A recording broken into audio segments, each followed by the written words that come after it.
Hello, everyone. I'm Matt Mitrovich, the alternate historian. It sucks to say this, but there are a lot of racists in my country. A few days ago, I stumbled across this tweet where someone overheard an exchange between a woman speaking a foreign language on the phone and another man. When the woman got off the phone, she is accosted by this stranger who tells her that she needs to speak English in America, not Mexican. Sidebar. Why do xenophobes always say that people speak Mexican in Mexico? Is it really that hard for their tiny brains to comprehend that they speak Spanish in Mexico, just like we speak English in America? Unsurprisingly, it turns out this sentient bag of douche was an idiot, because the woman wasn't speaking Spanish. She was actually speaking Navajo, a language spoken by the Navajo people, a Native American group common in the American Southwest, who lived in the area thousands of years before Europeans ever set foot on the continent. This story ends with the woman proudly saying, "If you want to speak English, go back to England." That's funny. Unfortunately, I have no way of proving the story actually happened, and for all I know, this tweeter could be lying. But I'm inclined to believe the story, considering this isn't the first time walking billboards for abortion have questioned whether someone of Navajo descent should be in America, such as the time armed Trumpers harassed an Arizona state rep simply because he had brown skin. Nevertheless, this tweet inspired me to ponder a question. What if an English immigrant to a Native American state was told that if they wanted to speak English, they should go back to England? How would such a world come to be? Well, I had some free time because I wasn't actually working on the video I should have been, and I came up with this scenario. We begin before the Common Era, where some of the first people migrating to the Americas develop a viral disease that is unknown in our timeline. Although this disease is rarely fatal and changes little about the early history of Native Americans, it does stick around to 1492 when Columbus sailed the ocean blue. Unbeknownst to the explorer, some of his crew pick up the disease as carriers and eventually unleash it on Europe, where it has a devastating effect on the continent. Called the Red Death, the loss of life caused by the outbreak rivals that of when the bubonic plague ravaged Europe in the 14th century. Although sporadic outbreaks do occur in North Africa, the Middle East, and the rest of Asia, the work of Muslim doctors prevented the new disease from having much of an impact throughout the rest of the Old World.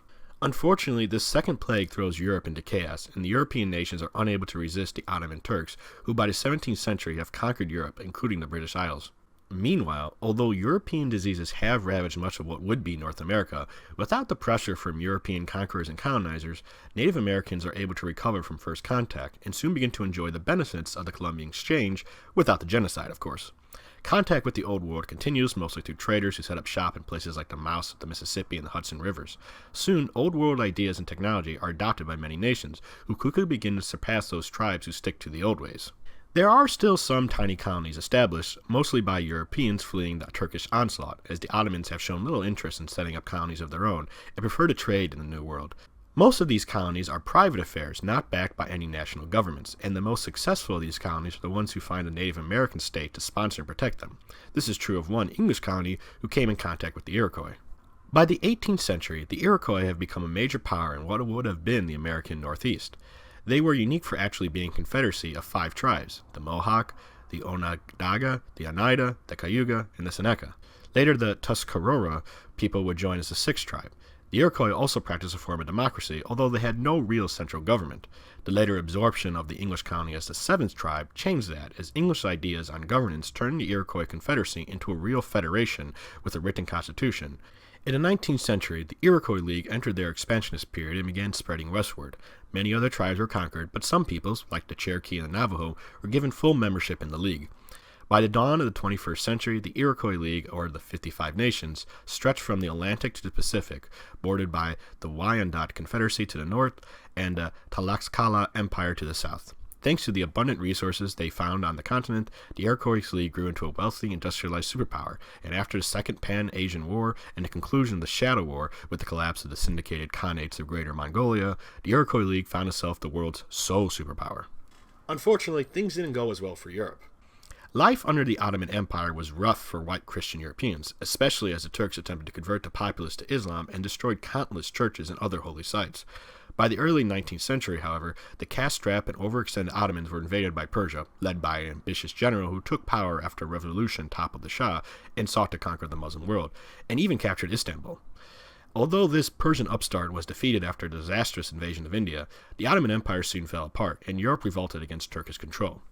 While there were a few idealists who tried to reunite Europe under a third Roman Empire, in the end, local leaders seized power and fought with their neighbors over territory. Brief attempts to establish democratic rule were foiled by strongmen who seized control as dictators. This led to revolutions, counter-revolutions, civil wars, and coups that kept Europe generally underdeveloped from the rest of the world. It also didn't help that even after the Turks were driven out, Muslims of Turkish descent tended to dominate the upper classes, while predominantly white Christians remained in the lower class. For the English, this led to many of their people to immigrate to the Iroquois League starting in the 1960s. They sought a better life, especially in a place where the English were already a member nation.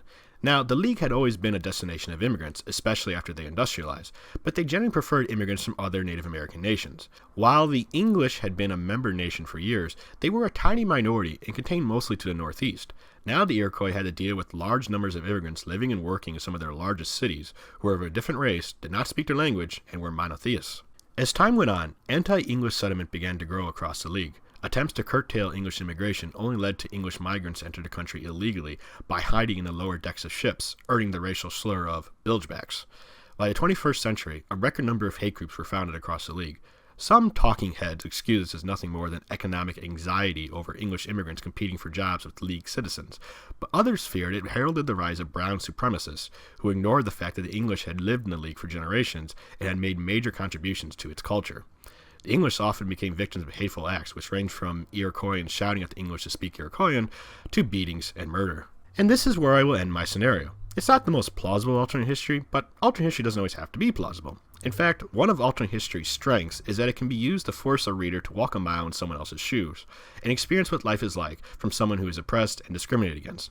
And I hope I manage to do the same with this scenario. So, the next time you hear someone talking on the phone in language that is not your own, just keep going about your day. In all likelihood, this person is a lot like you. Just someone trying their best to make a better life for them and their family. And you getting uppity about what language they are speaking will only end with you looking like a terrible person. Well, that's all I have to say on the subject. If you like what I do, please comment, subscribe, share this video, support me on Patreon. I'm Matt Mitrovich, the Alternate Historian. Bye.